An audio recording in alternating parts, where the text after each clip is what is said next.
Hello friends, आज हम एक नई सीरीज शुरू कर रहे हैं which is called numerology series.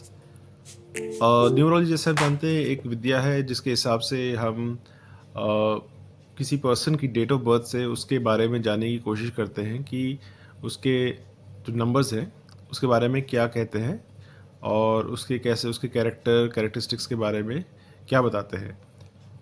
तो जैसे कि हम जानते हैं दे आर 9 नंबर्स 1 to 9 और इसमें हर एक नंबर किसी किसी प्लैनेट या ग्रह से जुड़ा हुआ है और उस प्लैनेट या ग्रह की कैरेक्टरिस्टिक्स उस व्यक्ति में फिर दिखाई देती है। तो आज जो हम पहला नंबर शुरू करने जा रहे हैं वो है नंबर 1। तो नंबर 1 न्यूमरोलॉजी में सन का नंबर माना गया है और हम डेट ऑफ बर्थ में जो डे होता है उसको जोड़ के हम कैलकुलेट करते हैं। तो जिस भी जातक की डेट ऑफ बर्थ में अगर जिस दिन वो पैदा हुआ है अगर 1, 10, 19 या 28 है तो उसका जो सम टोटल आता है वो 1 के करीब आता है और 1 सूर्य का नंबर है, तो सन की एनर्जी होगी उस व्यक्ति में। तो अब हम जानने की कोशिश करेंगे कि जो पर्टिकुलर व्यक्ति है उसकी क्या क्या कैरेक्टरिस्टिक्स होंगी। तो आप में से कई होंगे जिनका नंबर 1 आता होगा, जो 1, 10, 19 या 28 को पैदा हुए हैं किसी भी मंथ की तारीख में। तो सबसे पहले हम देखेंगे कि नंबर 1 क्या कहलाता है। तो फ्रेंड्स, जो सबसे पहले हम देखते हैं उस व्यक्ति की कैरेक्टरिस्टिक्स कि ये बंदा बहुत ही या व्यक्ति औरत जो भी है वो उनमें लीडरशिप क्वालिटीज़ और कॉन्फिडेंस ज़बरदस्त होता है। बहुत ही अच्छे लीडर साबित होते हैं और कॉन्फिडेंस की कोई कमी नहीं होती और वो हमेशा एक इंडिपेंडेंट थिंकर होते हैं। वो चाहते हैं कि सब चीज़ उनके हिसाब से, क्योंकि सन की एनर्जी के सन राजा है, तो ये राजा की तरह रहते हैं, राजा की तरह सोचते हैं और ये इंडिपेंडेंट रहते हैं। सब उनके मतलब वो चाहते हैं कि सब उनके अंडर रहें और उनकी बात सुने, उनकी बात माने। तो दे आर इंडिपेंडेंट थिंकर्स। और जो एक और क्वालिटी है कि ये बहुत एम्बिशियस, गोल ड्रिवन और डिटर्मिन्ड होते हैं। They never give up. तो ये हमेशा कोशिश करते हैं कि अपनी गोल्स और एम्बिशंस को अचीव करें, बड़ा सोचें। ये विजनरीज होते हैं। विजनरी होने के लिए आदमी को इनोवेटिव और क्रिएटिव तो होना ही पड़ता है और रिस्क टेकिंग एबिलिटीज़ होनी चाहिए उस व्यक्ति में। तो इन सब में वो कैरेक्टरिस्टिक्स पाई जाती हैं और ये कई बारी बहुत कॉम्पिटिटिव हो जाते हैं क्योंकि इनको अपने गोल्स एम्बिशंस को अचीव करना है, अपने विजन को अचीव करना है। तो ये कॉम्पिटिटिव भी हो सकते हैं। इनकी विल पावर ज़बरदस्त होती है क्योंकि इनको किसी भी हालत में वो चीज़ हासिल करनी है। तो ये सब कैरेक्टरिस्टिक्स अगर आप में है और आपका नंबर 1 है तो काइंडली कमेंट्स में ज़रूर लिखिए कि आप में ये सब कैरेक्टरिस्टिक्स हैं। और किसी कारणवश आपको लगता है कि ये नहीं है या किसी कैरेक्टरिस्टिक्स में कमी है तो उसको आपको ज़रूर डेवलप करना चाहिए, क्योंकि पोटेंशियल तो नंबर 1 दिखाता है कि आप में ये सब पोटेंशियल है और आपको ये अपने जो ट्रेट्स हैं इनको उभार के लाना है। तो क्या क्या करियर इन लोगों के लिए सूटेबल रहते हैं।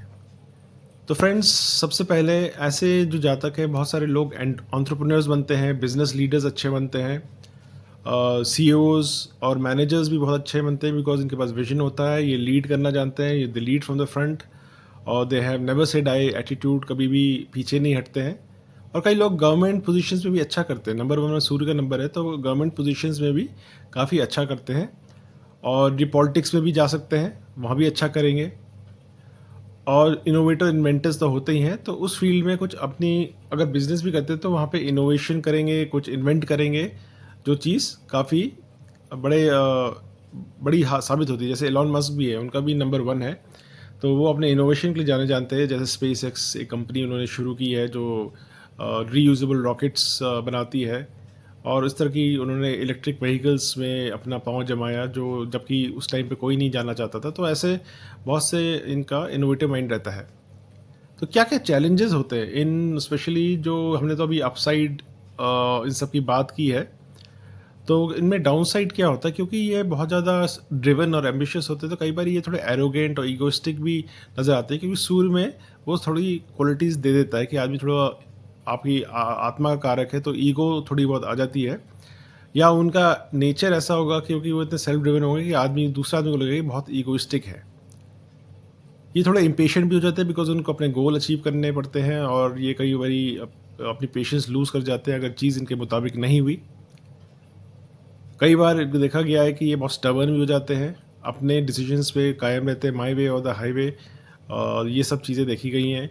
और ये कई बारी लोनली भी हो जाते हैं, क्योंकि it's always lonely at the top कहते हैं ना। तो इनको कई बारी, क्योंकि ये इतने इंडिपेंडेंट होते हैं, अपने हिसाब से सोचते हैं और चाहते हैं कि चीज़ें उनके हिसाब से हों, तो कई बारी इनके इतने जो क्लोज फ्रेंड्स शायद कम हो, और ये अपने को लोनली जो कई बारी अपने को फाइंड करते हैं। लेकिन ये at the same time party की जान भी होती है, अगर क्योंकि कॉन्फिडेंट होते हैं, कैरिस्मेटिक होते हैं, कि किसी भी पार्टी में जब दिखते हैं तो ये समा बांध देते हैं। और इनके अगर हम लकी कलर्स की बात करें, तो इनके जो लकी कलर्स होते हैं वो सूरज के रंग से हम मेल खाते हैं, जैसे गोल्ड, येलो, ऑरेंज, रेड। तो ये अगर कपड़े आप पहने तो ये आपको सूट करेंगे। और लकी डे संडे, संडे सबसे ज़्यादा लकी माना जाएगा। और जेमस्टोन जो होता है वो सूरज का ही होता है, सूर्य का ही होता है, रूबी, और वो गोल्ड में पहने तो बहुत अच्छा रहेगा। तो और जो कंपैटिबल नंबर्स हैं जिनके साथ आपकी बनेगी, तो ये है 1359। तो 1 तो सूर्य का है, तो अपने जैसे लोगों के साथ इनकी खूब पटेगी, बनेगी। और 3 नंबर ये गुरु का है, 5 आपके बुध का है, और 9 आप मंगल का है। तो जिन भी जातकों के नंबर्स या डेट ऑफ बर्थ में ये नंबर्स आते हैं, उनका अगर जो उनका हम मूलांक बोले 1359 है, तो उनके साथ इनकी खूब जमती है। और अगर हम कोई बहुत ही जो सेलिब्रिटीज़ है जिनके नंबर 1 हम उनके मूलांक में आता है, तो एक तो है धीरू भाई अंबानी, फिर उनके बेटे मुकेश अंबानी, और रतन टाटा, इलॉन मस्क हो गए, बिल गेट्स हो गए। तो जितने भी बड़े विजनरीज और बड़े रईस और इन्फ्लुएंशियल लोग हैं, इस लिस्ट में आते हैं। और कि हम चार्ट का विश्लेषण करेंगे, जो है रतन टाटा। तो रतन टाटा जी का जन्म 28 दिसंबर 1937 में हुआ है। उनका मूलांक नंबर 28 ऐड करें तो 1 आता है, और डेस्टिनी नंबर 6। इसको कई बार ड्राइवर नंबर और कंडक्टर नंबर भी कहते हैं। तो ड्राइवर नंबर या मूलांक आपका 1 है, 2 + 8 1 है, जो day when he was born. और डेस्टिनी नंबर 6 है, और उनका जो लोशो ग्रेड राइट में है, तो वहाँ पे आप देखेंगे कि तो नंबर 1 है जो सूर्य का 3 बार ही आ रहा है। तो ये दिखाता है उनका नेम फेम कितना ज़बरदस्त रहा होगा, और कितने बड़े विजनरी रहे हैं वो अपने टाइम के। और उनका जो अगर हम बोले मटेरियल प्लेन जो लास्ट वाला है, उसमें तीनों डिजिट 816 है। तो कितने वो मटेरियली संपन्न रहे होंगे, और बहुत ही बड़े बिजनेस लीडर थे। और बाकी प्लेन्स उनके हमें अच्छे नहीं जाते हैं। जो स्पिरिचुअल प्लेन है, इमोशनल प्लेन है, वहाँ पे भी 3-7 है। तो 66% उनका फुलफिल हो जाता है। और मेंटल प्लेन भी उनका अच्छा है। और अगर उनका देखें थॉट विल एक्शन, अगर वो वर्टिकली देखें, तो उनके विजन का प्लेन भी अच्छा है, उनके विल पावर का प्लेन भी अच्छा है, उसमें 9111 है। और उनके जो लास्ट है इम्प्लीमेंटेशन का प्लेन में सारे डिजिट्स है, तो बहुत ही अच्छा है। और इमोशन का नंबर 22 भी 2 बार ही आ रहा है। तो बहरहाल ये तो बस थोड़ा दिखाने का था कि हम कैसे नंबर्स से डिटर्मिन कर सकते हैं कि एक व्यक्ति की पर्सनैलिटी क्या होगी, और उसके नंबर्स अगर हम ग्रिड में डालें तो कैसा उसका व्यक्तित्व होगा, कैसे उसका लाइफस्टाइल होगा, कैसे उसका सोचने का तरीका होगा, उसका मटीरियल प्लेन कैसा रहेगा, मटीरियली कैसा रहेगा। तो ये सब हम उससे जान सकते हैं। तो फ्रेंड्स, कई बार आप किसी न्यूमरोलॉजिस्ट के पास जाए तो जब डेफिनेटली न्यूमरोलॉजी का सहारा लीजिए। At the same time astrological chart भी अपना ज़रूर दिखाइए। तो कई डिटेल्स हमें एस्ट्रोलॉजिकल चार्ट से पता चलती है, और उससे हम इसको कॉम्प्लीमेंट कर सकते हैं न्यूमरोलॉजी को। So till next time, thank you. Please like, share and subscribe my video.